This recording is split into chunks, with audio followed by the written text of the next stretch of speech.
जय Shri Krishna friends, welcome to Radha Krishna kitchen. मैं हूँ जय श्री पवार और मैं आज लेकर जाने वाली हूँ आपको मेरे मायके में और जहाँ डेली रूटीन विलेज की कैसी होती है, सुबह से लेकर क्या क्या करते हैं सबका वो सब दिखाने वाली हूँ। तो चलो फिर चलते हैं। ये मेरे आई पापा का घर है और ये घर का आंगन है सामने का, जहाँ पर खेतों से ये प्याज निकाल कर लाए। और इस साल बहुत ज़्यादा बारिश के कारण प्याज की फसल बहुत खराब हो चुकी है और ज़्यादा बड़े तो नहीं है, लेकिन जो है वो भी सड़ रहे हैं। और यहाँ देखो कृष्णा और आदित्य बहुत मस्ती कर रहे हैं। ये जितने दिख रहे हैं इससे 2 से 3 गुना बड़े हो जाते हैं, लेकिन इस साल देखो कितने छोटे छोटे से रह गए बिल्कुल, और वो भी बहुत सड़ गए। और यहाँ पर भाभी कपड़े धोने के लिए आ गई थी नदी पर, तो मैंने सोचा चलो उनको थोड़ी हेल्प कर दूँ। और ये बहुत सुंदर माहौल है और ये ठीक मेरे पापा के घर के सामने, देखा आपने कितना सुंदर नज़ारा है। और यहाँ पर मैं भाभी को हेल्प करने के लिए आ गई। और ये नदी है ना, ये हमारी यहाँ से इस साल इतना पानी बह गया है कि मार पूछो मत, क्योंकि मेरा गांव छोटा सा है लेकिन बहुत सारे पहाड़ों के बीच है। थोड़ा सा भी पानी बारिश हो जाती है तो सीधे नदी को पानी आ जाता है, बाढ़ आ जाती है। और आदित्य और कृष्णा भी मेरे साथ आ गए और देखो वो भी हेल्प करने की कोशिश कर रही है और नदी में बहुत इंजॉय करते हैं ये सब। और इनके साथ मुझे मेरा बचपन भी याद आता है, क्योंकि इसी नदी में हमने मेरी बहुत सारी यादें जुड़ी है। और मुझे मैं भूल जाती हूँ कि अब बड़ी हो चुकी हूँ, बस इनके साथ बच्चे बन जाने का मन करता है फिर से, और पता भी नहीं चलता, सब हो जाता है अपने आप। और फिर काम ख़त्म करने के बाद सबको चूजी और पानी छिड़कने लगे एक दूसरे के ऊपर। और ये नदी में बहुत ज़्यादा पानी होता है ना बहुत टाइम से, तो इसके नदी के पत्थर है ना उसमें शैवाल लग जाता है। और इस नदी में बहुत ज़्यादा पत्थर है, क्योंकि हमारा पहाड़ों के बीच गांव है, तो पत्थर ही पत्थर दिख रहे हैं। मिट्टी खेतों में भी बहुत कम है। और यहाँ पर हमने रेसिंग लगाई थी कौन सबसे आगे जाएगा। उन दोनों ने तो एक दूसरे के हाथ पकड़ लिए और मेरा पैर फिसल गए, वहाँ से सब हंसने लगे। अब एक वहाँ का काम ख़त्म कर हम कपड़े सुखाने के लिए आ गए, क्योंकि हमारा कपड़े धोना हो चुका था और भाभी कपड़े सुखा रही है। तो मैंने सोचा सबके लिए पापड़, बाजरे के पापड़ खाने के साथ बहुत पसंद होता है, उड़द के पापड़ और गेहूं की कुरडाई। तो बोले सब कि तुम थोड़े से फ्राई कर दो, क्योंकि हम लोगों को ये खाने के साथ बहुत पसंद है। और खाना हम बना कर गए थे, हमने खाने में बहुत सारी चीज़ें बनाई थी, जैसे कि दाल चावल और सोबिया की ब्लैक ग्रेवी की सब्जी, और उसी के साथ रोटी वगैरह और हरी मिर्च का ठेसा बना कर गए थे। और फिर आने के बाद ये फ्राई कर दिया, क्योंकि अभी बारिश के दिन है तो ये पहले से फ्राई कर रखो तो बिल्कुल सिकुड़ जाते हैं, इसीलिए जब खाना होता है तभी फ्राई करने होते हैं बारिश के दिनों में, नहीं तो ये इतने क्रंची क्रिस्पी बिल्कुल नहीं लगते। और मैंने फटाफट से फ्राई कर लिया और माओ और बाकी लोगों ने सब खाने के लिए सब तैयारी कर ली बाकी की।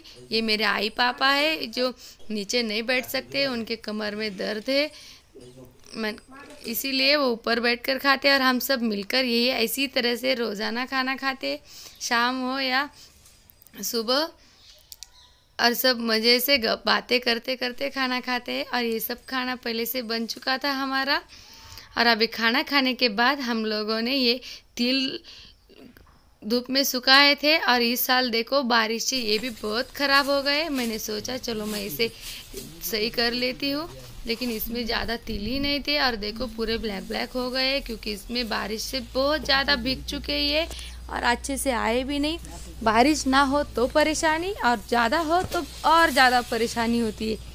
तो मैंने इसको ट्राई किया, लेकिन इसमें से ज़्यादा तिल नहीं निकल रहे थे, लेकिन अभी इतना मेहनत किए है उसके लिए, तो जो होगा वो निकाल लेंगे। देखो मैंने छिटकने पर कैसे तिल निकल आए हैं। और कृष्णा आदित्य भी मदद कर रहे थे, हेल्प कर रहे थे पास में। और ये मैं साफ करके दिखाती हूँ आपको कैसे। और ये भी थोड़े से काले हो गए, जो है वो भी काले से लग रहे हैं, लेकिन अभी इनको पूरा साफ कर ही लेते हैं, क्योंकि ये कृष्णा बीच बीच में आ रहा था। तो चलो इसे जल्दी से साफ कर दूसरे काम भी बहुत सारे हैं। और ये इस साल बहुत कम हो गए तिल, और मैं आपको दिखाऊं इसके अंदर कैसे भरे हुए होते। ये देखो, ये पूरा जैसे कंटेनर भरा हुआ है और इसमें बहुत अच्छी तरह से पैकिंग रहते हैं ये तिल। और जब इसको धूप लगती है और ये पग अच्छे से बड़े हो जाते हैं तो अपने आप बाहर निकल कर आते हैं। बस उसे छिटकने की ज़रूरत होती है थोड़ा सा। और ये तो मैंने एक कर दिए। और जो प्याज लाए थे अभी उसको मार्केट के लिए रेडी करना है, लेकिन इस साल उस प्याज का बहुत बड़ा नुकसान हो चुका है क्योंकि ये आधे से ज़्यादा सड़ गए और छोटे साइज़ के आ गए, बिल्कुल छोटे साइज़ के। और ये मार्केट के लिए हमने पहले भी भेजे थे लेकिन सही दाम नहीं मिल रहे क्योंकि ये आधे से ज़्यादा सड़ रहे। जो अच्छे लेकर जा रहे वो भी रास्ते में ही सड़ जा रहे, इसीलिए मार्केट में भी इसको दाम नहीं मिल रहा है। और ये उधर अच्छे वाले टोकरी में कम और कचरे में ज़्यादा जा रहे हैं, इसीलिए ये बहुत कम हो गए इस बार। और ये हमने कम थे और वो खेतों को तपाने के लिए छोड़ना था, इसीलिए ये घर के सामने लेकर आए। नहीं तो इतना सारा निकलता है ट्रक भर कर ये प्याज, तो खेतों में रेडी कराना होता है। लेकिन इस साल बहुत कम था इसलिए हम आंगन में लेकर आए। जब ऐसे देखो कितने सड़ चुके हैं और आधे से ज़्यादा इधर फेंकने में जा रहे हैं। बहुत नुकसान हो चुका है इस साल। और ये सभी किसानों का हुआ है, मेरे पापा का ही नहीं, क्योंकि ये एक जैसे ही माहौल होता है तो वो फसलें एक जैसी हो जाती है सभी की। लेकिन अभी ये प्याज तो हो गया, लेकिन हमें जो खाली खेत है उसके लिए हमें बीज डालना था क्योंकि हमारे गांव में ज़्यादा गोभी यानी कॉलीफ्लावर या फ्लावर ही लेते हैं। और जो उधर देख रहे हैं आप वो गिली सी वहाँ पर लगाया था, लेकिन यहाँ इसके लिए हमारे पास नए रोपटे नहीं रहे थे, इसीलिए हमने बीज डालने के लिए ये मैं खेत को तैयार रेडी कर रही हूँ। और इसी तरह से रेडी कराते हैं ताकि वो अच्छे से वो हो जाए और इसे पानी भरने में भी आसानी हो। और इसमें बीज डालेंगे, फिर ये इसी तरह से रेडी करते हैं। और अभी ये जो खेत इधर से खाली दिख रहा है आपको, इसी में भी फ्लावर था और वो बहुत अच्छे दाम में मार्केट मिला है उसे, क्योंकि वो लॉकडाउन खुलते ही मतलब तभी शुरू हो गया था। और यहाँ पर हम सुपर फास्फेट छिड़क रहे हैं इसमें ताकि हमारे बीज बहुत अच्छे से ग्रो करे और जल्दी से ऊपर आए। ये और 21 डेज में आ जाते हैं, अच्छे से रेडी हो जाते हैं लगाने के लिए फिर से। और ये इसी के बीज डाले ये कॉलीफ्लावर के, क्योंकि अभी फ्लावर का मौसम निकल चुका है, इसीलिए हमने अभी कॉलीफ्लावर डाला है। और इसके बीज अभी छिड़कने हैं क्योंकि हमने पूरा रेडी कर लिया है। और अभी इसके बाद हम इस पर डालेंगे ये बीज। और इस कॉलीफ्लावर के सीड्स बहुत अच्छे से ग्रो करेंगे क्योंकि हमने बहुत मेहनत से ये रेडी कराया है, क्योंकि हर चीज़ को बहुत मेहनत से किया तो बहुत अच्छी सी बन जाती है। और अभी ये सब हमारा काम यहाँ का ख़त्म हो चुका है। हमने यहाँ पर और देखो यहाँ पर क्रैब आ चुका है, क्योंकि यहाँ पर नदी पास है ना, तो बहुत सारे बेंडूक और क्रैब आ जाते हैं इधर। और जो अभी हमने बीज डाले हैं तो उसके ऊपर ये साड़ियाँ बिछा रहे हैं, क्योंकि जब हम इसको पानी देंगे बावड़ी से तो ये प्रेशर से आगे बीज बह ना जाए सब, इसीलिए इसे एक जैसा रखने के लिए ऐसी ट्रिक यूज़ करते हैं। ऐसी साड़ियाँ फैलाकर उसमें थोड़ी थोड़ी सी मिट्टी डाल देते हैं ऊपर से, ताकि साड़ियाँ सब एक जगह ना आ जाए। और फिर ये सब काम ख़त्म करने के बाद फिर इसको पानी देंगे। फिर पानी देंगे तो बहुत अच्छे से बीज हमारे ग्रो करेंगे, सब सीड ऊपर निकल आएंगे। और इसे 3 दिन के बाद ये साड़ियाँ हटा देंगे, क्योंकि तब तक बीज अंकुर में तब्दील हो जाएंगे तो हो जाएंगे। अभी हमने मोटर चालू कर दी है और अभी इसको हम पानी देंगे। तब तक मैं इसको देखो मोटर भी चालू हो चुकी है, वहाँ से दिख रही है। और मैंने यहाँ पर ये दूसरा गोभी का था उसे बंद कर दिया। और पानी हमने बहुत सारा मिट्टी में पसीना बहाया है अभी, तो प्यास भी लग रही थी, गर्मी भी लग रही थी, इसीलिए पानी शुरू हुआ तो हम पहले फ्रेश होने आए और बहुत सारा पानी पी गए, क्योंकि बहुत धूप पड़ी है अभी। और कृष्णा और आदित्य देखो हमारे पीछे पीछे ही घूमते हैं, जो काम करते हैं हम इसी में, और छोटी छोटी बातों में बहुत मज़ा लेते हैं। और इन दोनों को देखकर ये मैं और मेरा भाई है जो मेरे आई पापा के पीछे ऐसे ही रहते थे और बहुत इंजॉय करते थे। इन दोनों को देखकर मुझे मेरा बचपन याद आता है। मेरे भाई के साथ हम ऐसे ही खेला करते थे और मेरे आई पापा बहुत काम करते थे।